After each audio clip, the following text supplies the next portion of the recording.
Trevor Barry ending his welcome home tour last night with a cocktail reception in the foyer of the Kendall Isaacs Gym. Family, friends, and well-wishers all coming out in large numbers to show their support for the country's newest sports hero. Among those on hand was Barry's longtime coach, Keith Parker. Over the years, I've coached a lot of very good athletes, and I must say that Trevor is one of the very best. He's continuing to work. He's going into the close season training very shortly. He'll be faster next year. He'll be stronger next year. So I'm quite sure he'll be jumping higher next year. Now, after receiving so much support from the Bahamian people since he came back home, our Julian Gibson asked Barry to sum up his whirlwind tour. I'm excited. Everyone came to show their support. It just shows it's reaping its reward, But I'm happy to see the country, my family and friends, everyone came to support me and congratulate me. What's up next for you now? All-season training. Go back home and work hard and try to compete better next year, better performance. I guess you got some personal goals you're looking forward to next year too. Oh, most definitely. I'm gonna try my best to get another medal at the Olympic Games, and it all starts when I go back off season. I look at you, you look like you're tired, you had a full day. I did, man. I was at bombs to sunrise, straight to now, but I mean, it's worth it. It's well worth it. A few sleepless nights. Well, our under-17 girls national soccer team continuing to train ahead of the second round of World Cup qualifiers. Charles Fisher tells us more. As usual, since kicking out Antigua and Barbuda and Bermuda, second round teams are set. No date as to when these games will be played, but that hasn't stopped Coach Daria Adderley and our girls from getting ready. I think right now we know who's in the group. It's Trinidad, Jamaica, and Guyana. And I think we've played against Trinidad before 2 years ago when we were actually in the tournament as well. But this group of girls, I think they've blossomed. They have actually studied a lot of the teams, how they play. If you ask them, they go online every single day, check out the teams, the players who scored, look for video footage. These girls are preparing themselves mentally and physically for the next round. And it's been 2 months since real game competition, but they will get in some friendly games this weekend when they travel to Florida. With the training, they have actually been a lot sharper. They've actually gotten faster, a little stronger. So the competition this weekend with Cayman and Coral Springs should actually be a great test to see exactly what we're looking for in the second round, which I think the last time we went and played in Coral Springs beat us 2-1.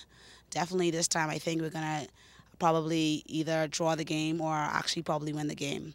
The Cayman team, it's under 20 team. It's probably going to be a little bit stronger than we are, but the girls are faster. They are very fit, and they're technically good, so that'll be a challenging game, but I think they're actually going to accept the challenge, and they actually might surprise the Cayman team. Players, they are taking it in stride and ready to kick it.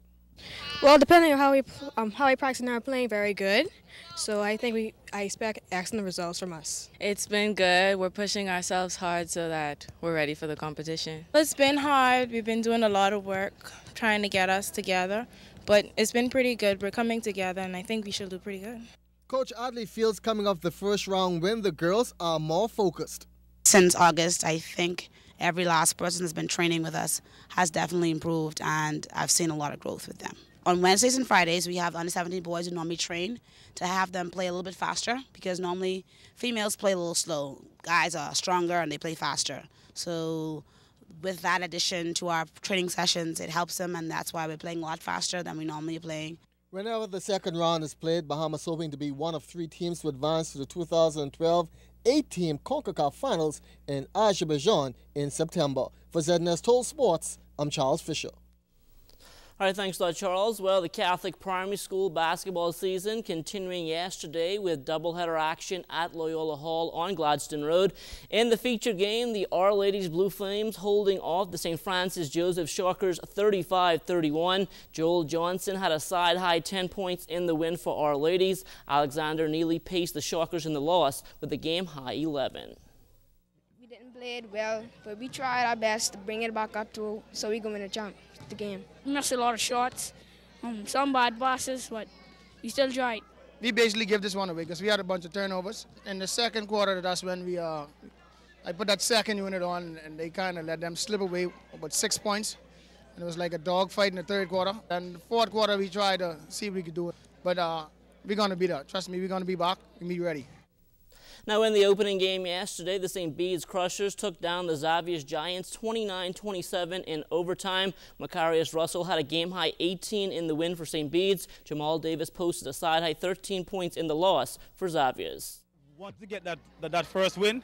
It's a psychological thing that will give the boys the lift and motivation to go on to the next game.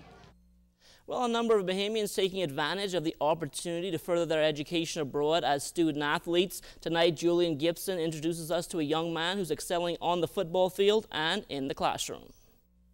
Mike Ferguson is a defensive gem for the Cocoa High School football team located in Florida. Mike believes that he will make it big time one day, and according to his stepdad, who is his personal coach, the sky is the limit for Mike. I can see him going to a good college, maybe D1, if not D2. I can see him playing linebacker. He has that drive to where he never quits on the play, and he plays from whistle to whistle, from sideline to sideline. He's a hard worker. He works hard in the off season. He watches film. He strives to get better. He can be a pass rusher with his hand in the ground, or he can be a linebacker on the next level. And not only is Mike great on the field, Mike is also a brain box in the classroom. He's actually taking up college courses right now. He's been taking college courses since his 10th grade year. So when he goes off to school, college would definitely love to see that a kid already has, credits going toward his education. So he'll definitely turns my head that he's very sharp in the classroom. Never had any trouble in school. Never had a detention. Never had a suspension. By the way, Mike lets the whole world know that he is a Bahamian and proud to be so. He got Bahamas tattoos that going down the back of his arm, and he has highlights on YouTube where you can go and check out. You can go on YouTube and type in Cocoa High, Mike Ferguson, and you can see some of his workouts as well as his highlight film from his previous year. Okay, Mike, so far this season, how's it been for you? I understand you guys had a big game the other night. How's it been for you? We had a couple ups and downs, but we really just were working on becoming a better team as one compared to everybody just trying to play for themselves. Speaking about becoming a better team, I understand, boy, you're becoming a better player. Talk about you. What kind of production you've been bringing to the table? Really, they've been using me for a lot of, prevention and stuff, helping out with the defense to help really control at least a side of the ball that will be easy on the other players. Looks like next year, NCAA football season, Mike Ferguson might just be playing college football. Reporting for ZNS Total Sports, I am Julian Gibson. All right, thanks a lot, Julian, and that will do it for sports.